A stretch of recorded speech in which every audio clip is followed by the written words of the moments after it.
Hello, Space Watchers, and welcome to Space for Good, episode 5, the podcast that explores how cutting edge science can help humanity thrive, support the environment, and foster a fairer wealth distribution. This is a community work, and we will love for you to get involved. How can you get involved? Well, first of all, we love to amplify voices from the global south. So companies and representatives from this region are encouraged to join us. By the way, I'm sick today, so you're going to hear this a lot. Um, second, we want this to be a community-driven, bottom-up narrative. So we welcome concrete case studies, real-world needs, and more important, end users. So please contact us. If you tick these boxes, don't hesitate to contact me. I'm Emma Gatti, the editor-in-chief of SpaceWatch.Global, and I invite you to join us for Space for Good, where space meets a better future. And our guest today, creating a better future, is Ajay Gupta, the co-founder and CEO of HSR Health, as well as the board chair of Holy Cross Health, a multi-hospital social safety net health system in the US. And if you're wondering why there is a representative of the health system here during a space podcast, is because Ajay also chairs a number of global health working groups in the geospatial world. He chairs the Open Geospatial Consortium Health Domain Working Group and the Healthcare Infrastructure Working Group of the Group on Earth Observation Health Community of Practice. Ajay, thanks a lot for being with us. It's very early in the morning for you. How are you doing? I'm doing well. Thank you. Thank you for having me. I'm really glad to be here. And I It's a didn't pleasure. realize this was episode number 5. Kind of It exciting. is. It is episode number 5. And on the other side of the world, literally, we're having with us my co-host, the fantastic Manny Thiru, the expert on the Asia Pacific space technology landscape. Manny, how are you doing? Hi. I'm good. Thanks, Emma. It's great to have 3 different time zones in one go. Literally, somebody had to wake up very early and somebody's going to bed very late for this podcast. Oh, that's a global phenomenon. Literally. Okay, Ajay, I think we can start with you by maybe helping us to understand what is the problem that you're trying to solve with your work. Thank you. Again, seriously, thank you for having me. It's a real pleasure to be here. Well, the problem we're trying to solve is to increase visibility into health risk. One thing that we've seen through the pandemic, but we see it everywhere else in our lives, that we simply just don't know what is around the corner in terms of health impacts, health risks, health potential emergencies. And that costs billions of dollars in lost revenues and lost productivity. On a personal level, we've sort of come to terms with the fact that we may simply not know what's going on with our individual health from day to day. And we sort of live with it. And that may be fine. People can make a choice. But at a community level, at a professional business level, we can't tolerate this lack of visibility. Our role is to develop solutions, develop risk models that predict health risks so that businesses, organizations, communities, governments can mitigate, take advantage of those risks before they cause disruptions. So how do satellite get into this? How does the space work get into this health risk assessment issue? Yeah, I like that question. And I noted you mentioned that why is somebody associated with a health system also looking into space and to geospatial assets? Well, health is like the weather. It's global. To know health risks anywhere, you have to track health everywhere. And satellites are one type of data collection tool that is global. So my firm has started looking at EO or Earth observation data from satellites early on for what kinds of information it can provide in helping us to predict health risks in the future. And I was wondering if you can help us to understand a bit how this disease spillover works. I mean, we're coming out from a very intense pandemic just a few years back, even if people forgot about it. But maybe you can help us to understand how this spillover works and why we should all be concerned about that. Yeah, we should be concerned. And I don't think anybody has forgotten about it.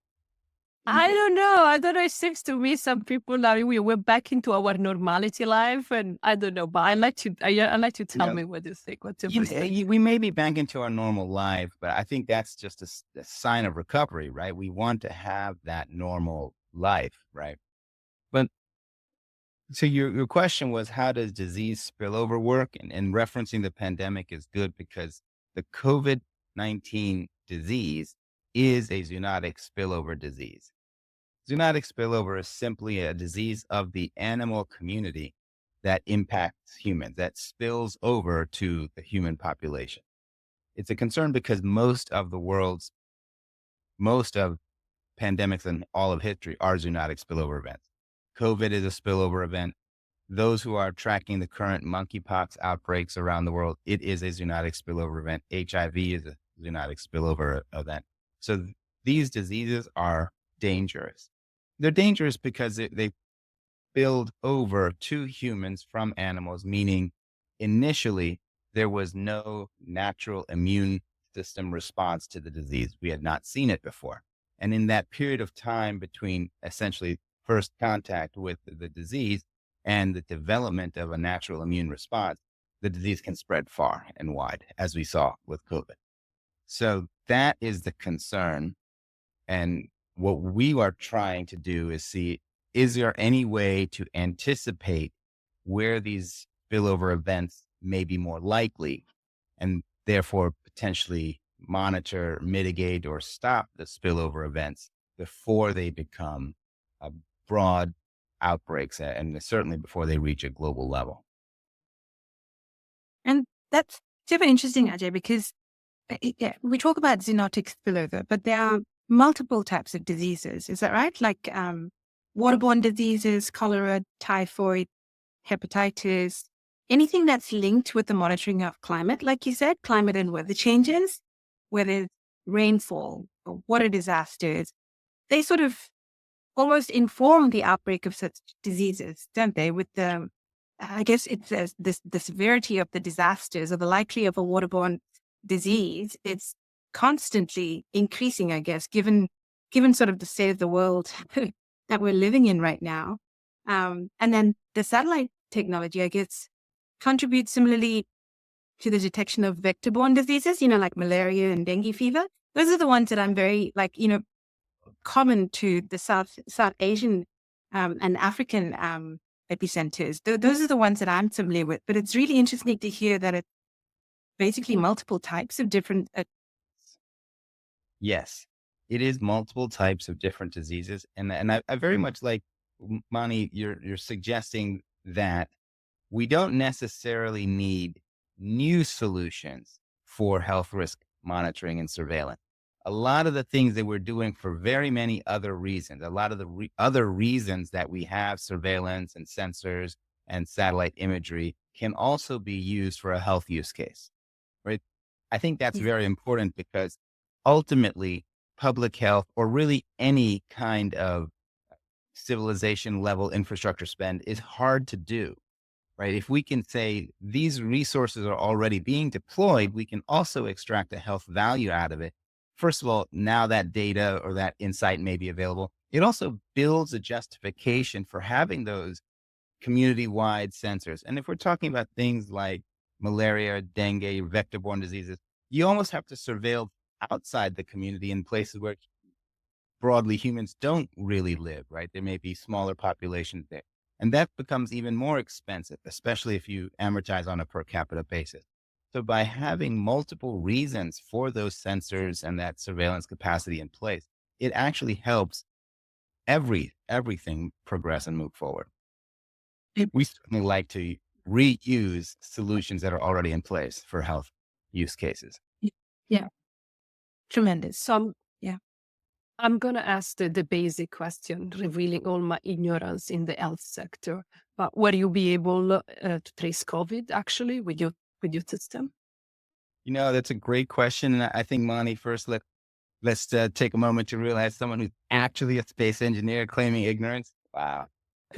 No, ignorance. I mean, I don't pretend to be knowledgeable in any field. Like when it comes to biology and health, like before you mentioned the HIV is the spillover. And I was like, wow, really? Didn't know that. So completely like when it's not my field, I'm like everybody else. So like, blind. Yeah, HIV is a spillover. That's essentially the spillover is an event, right? HIV originally was a spillover event. Now it's a human disease. It goes from human to human. It's no longer needs to spill over to spread. That there are diseases like that, that once they come here, they're now one of ours and we just have them. There's others that don't. Diseases that come from animals to humans that don't spread from human to human. So you need multiple spillovers for the disease to stand. A lot of vector-borne diseases, for instance, are only caught from an insect bite. So the insects have to keep biting us to spread the disease. But your question was around satellites for COVID, right? So COVID spreads as a viral propagation from person to person. Right? We're not really using satellites for tracking the viral propagation itself directly. Maybe there'll be a day when we have a spectral band that can pick up viruses in such numbers and such granularity that we could do that. But what we do is look at the underlying drivers for disease propagation and identify places in the world where that is happening. That increases the risk, the likelihood, and the opportunity for that viral propagation to take place. And we try to track that. So for instance, areas with land use changes, such as deforestation, that disturb animal habitats and force them to seek new habitats, new homes, that often usually causes greater interaction with humans. And that is increasing the risk of a zoonotic spillover type of event happening. And we can track for those things through satellite imagery. And there's a number of examples like that where we can track and see what's the higher risk of disease emergence taking place by local area. So we spoke about tracking. How can we move from tracking a disease to preventing a disease? It depends on what the underlying factors are. So when you track a disease, you're not just seeing a disease state spread. You also want to find out why the disease is spreading. What is the mechanism or the vector that's causing that spread? And then based on what those are, typically we've seen there are 3 to 5 vectors or causative factors behind disease spread that are more impactful than other factors of the spread. And depending on what those are, we want to try to mitigate those factors. Sometimes it is as simple as telling people don't go to a particular area because there's an outbreak of a particular disease in the animal population there. Sometimes you may cull the population. I mean, there's a wide variety of response factors, but they do depend on what the underlying reason is that the diseases are spreading. Can you walk us through a case study? Give us an example of how did you track the disease? Can you just bring us to the ground and understanding how it works in practice? So yes, we can, and we don't do it necessarily just on diseases, but sort of on the overall picture of the healthcare delivery, from the identification of what the patient load may be because of the scenarios that are playing out on the ground to how to respond to them. For instance, in one of our pilot projects in the nation of Peru, which actually is one of the nations in the world that has large, vibrant animal populations and wild lands or undisturbed lands, and a human population that interacts with those areas. So it's at risk, at some level of risk for zoonotic spillover. But during COVID, they have in their Rimac River region, which is a region that does flood periodically, naturally. They wanted to see what is the potential impact of a flood taking place during the COVID scenario, where they were already stressed on their medical facilities, obviously, as was the rest of the world. So we were able to model the impact of a flood, which is multifactorial, right? So a flood happens and it often does, make certain roads impassable, which also means that certain facilities, which may be damaged themselves by the flood, may become unavailable. Certain medical facilities may become unavailable because of the impassable roads or damage to structure. But it also can impact, as we know, the human population, right? Some people will get potentially injured because of the flood, the rising waters, the raging waters that may get stranded.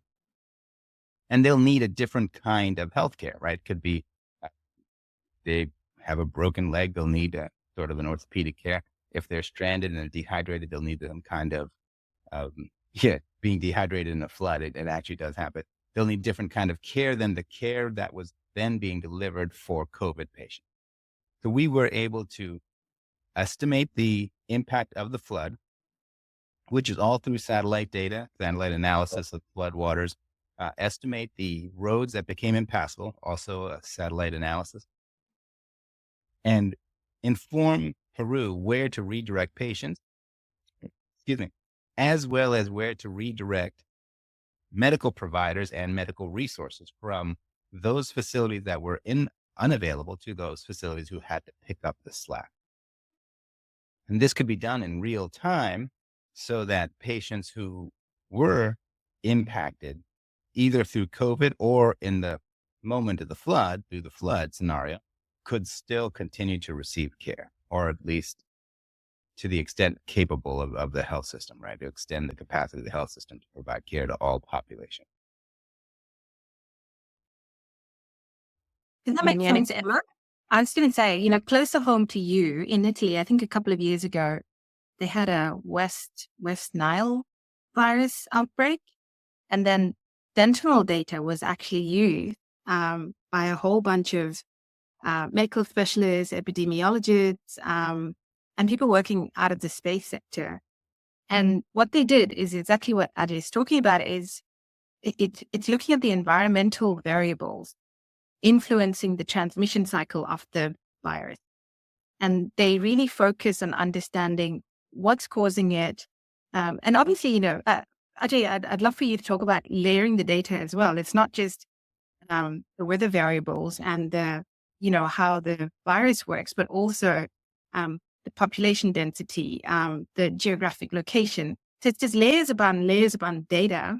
And then ultimately there's a whole bunch of algorithms, I guess, or artificial intelligence that's driving the insights, is providing public policy officials, health officials, all work really closely together to mitigate the unfolding of a bigger disaster than if we didn't have any of this in place. So it's really intriguing to me that not a lot of people know about this, how these very different disciplines come together, which is one of the reasons why we're super thrilled to have you on our podcast today.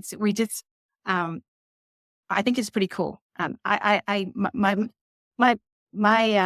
bachelor's is in physiology. I'm studying medicine. So to finally get to a point where I can mix up space with health is mind blowing.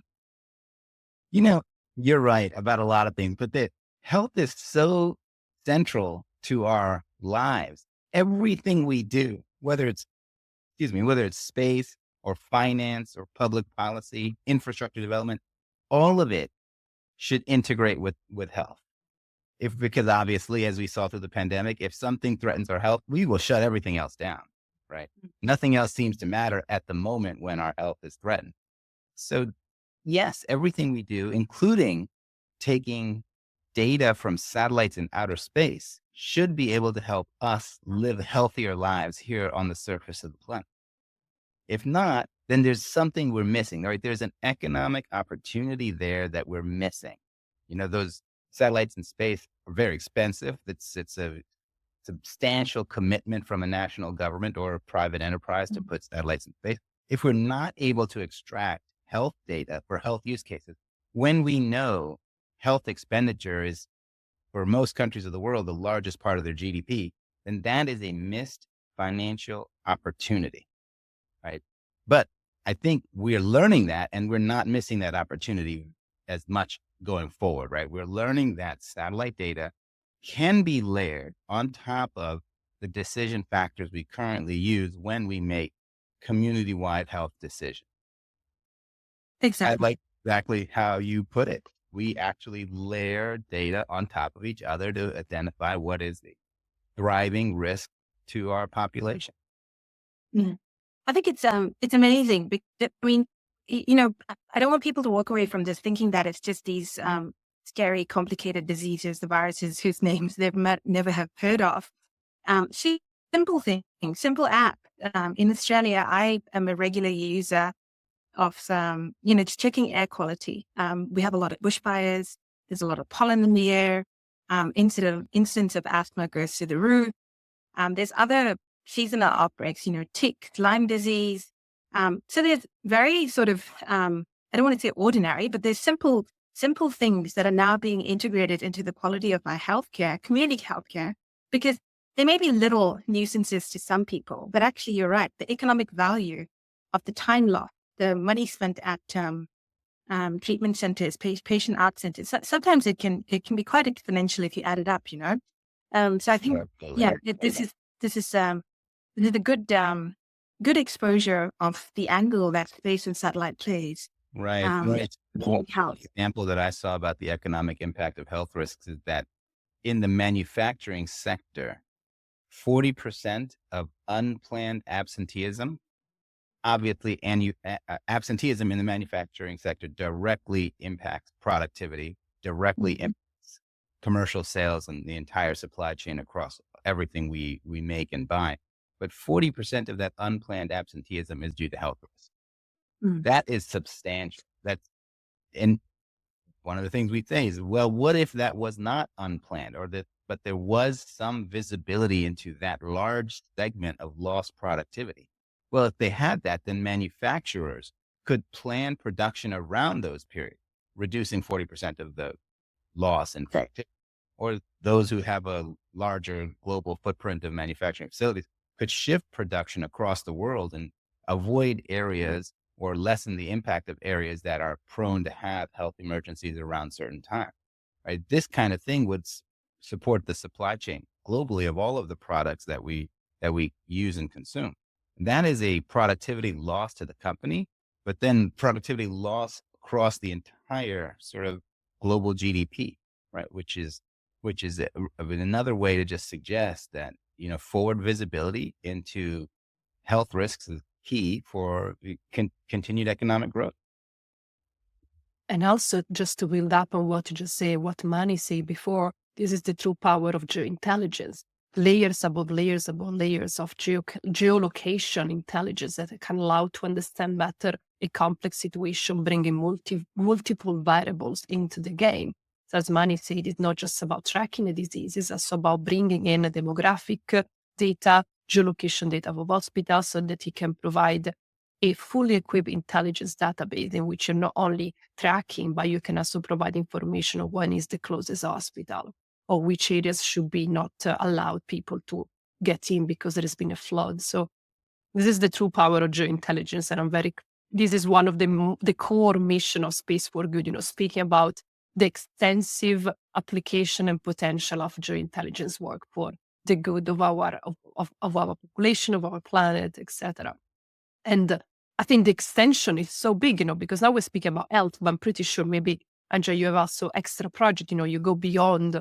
Do you have any other project that somehow extend on what you're working on now? Yes, but maybe the real answer is no, because we don't extend from health. Everything extends out of health. Out of health, you're right. But yeah, so all of us, probably more than I think most people in the world, are concerned about how we protect our planet and how we are specifically kind of protecting our oceans. The oceans are, of course, over 70% of the surface of the planet. And one of the things that we've done, actually initially funded by Natural Resources Canada and the U.S. NOAA, National Oceanic Atmospheric Administration, was build a solution that we call the Poseidon Plastic Tracking Solution to track the presence and movement of plastics in our oceans and bodies of water. The goal is to do that globally.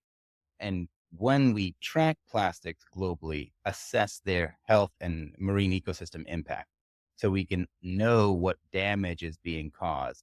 And really it's not our goal to know the damage, but to work with everyone in the world, many ocean conservation organizations, to help reduce that plastic pollution, either to remove the plastic, which many do, or if you can track the plastic back to their source, maybe change how the plastic is getting into our oceans in the first place, right? Whether that's through clothing production, manufacturing production, fisheries, marine businesses. Stop the plastic pollution so that we can protect those ecosystems and human health the health of human communities that are impacted by that. What we find is that plastic pollution in our oceans does affect us all. Primarily, though, and first, indigenous populations that live near the oceans and near the waters, for whom marine life, sea life is their Livelihood. primary part of their diet. These are the projects that we like to flag. These are the projects that we like to speak about, because the entire space sector gets such a bad press about, not bad press, but it's so focused on flashy projects, Mars and asteroids mining. And then this is what really is making the difference. So thank you, Ajay. Last question.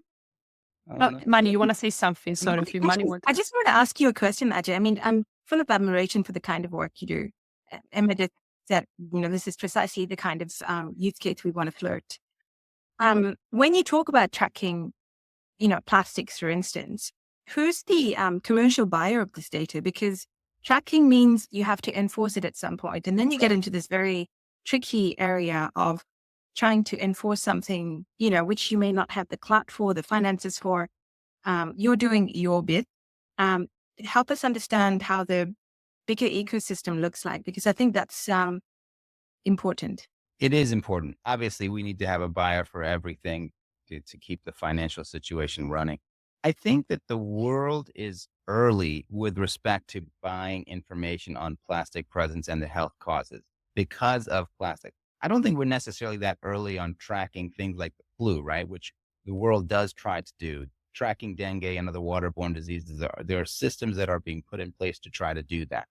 With plastic, we're only now starting to learn through research exactly what the impact of plastic contamination in our bodies are. We are starting to see it. There was actually some research out of Italy suggesting that, I know this is very unique, this is very niche, that plastic contamination impacts post-surgical recovery. So that's, I don't even know how they amassed a patient population for such a trial, but they took people who went through surgery and assessed the level of recovery and found that those who did not recover as anticipated from those surgeries had greater plastic contamination in their heart valve. Very, very specific. But we've also seen plastic potentially, because they have endocrine disruptors, impacting fertility rates. We've seen potential for plastics and microplastics to compromise the blood-brain barrier. So there's a lot of this, but all of these health risks that we are beginning to understand are at the beginning truly of that. So I don't know that there are people willing to buy that data today, but we do see a large and growing community of people willing to do something about plastics in the ocean. So what we're attempting to do is raise funds through philanthropic giving to make this data available publicly globally. We got started by NOAA, and NRCan funding to start the project. We piloted it in a portion of the Canadian Arctic called the Fox River Basin. We're now expanding to the entire Arctic and slowly, and then we want to take this around the world. So that is a goal. Great. We actually have a webinar coming up ourselves, our first webinar, where we'll Great. talk about this solution on October 29th, here in coming up in a few weeks.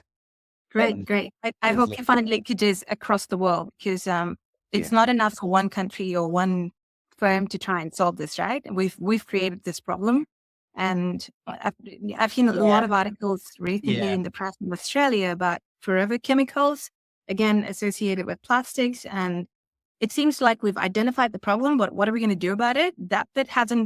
We haven't really started thinking collectively about it. Yeah, that you're probably right, but I'm optimistic, right? If you think of one of the first truly global big social good campaigns was Save the Whales, right? Yeah.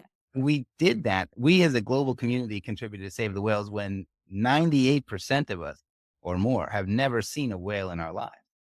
So there is some attraction to protecting the oceans. There are global organizations and many organizations that are working on the ocean. There are even a few companies who contribute a set percent of their revenues to ocean cleanup funds. So I think that there's hope. There are some evidence that some parts of the oceans are getting better and cleaner, right? There's just a whole lot to do. The oceans, of course, are very large places. And you're right, it's global. Any pollution in any water anywhere, it really does spread across the world because the tidal forces are on a global basis. The definition of it. Last question for everyone. We can go to Mars and yet I'm an optimistic person. I wouldn't put it "and yet" at the end of that sentence. We can go to Mars and we can accomplish anything. I think we can accomplish anything that we really truly put our minds to. I mean, we eradicated smallpox, right? It's a disease that affected everybody in the whole world for an untold number of years, and working together. Can you imagine that in today's geopolitics, the whole world worked together to eradicate a disease and succeeded? Yeah, we can do anything. We just have to really want to, right?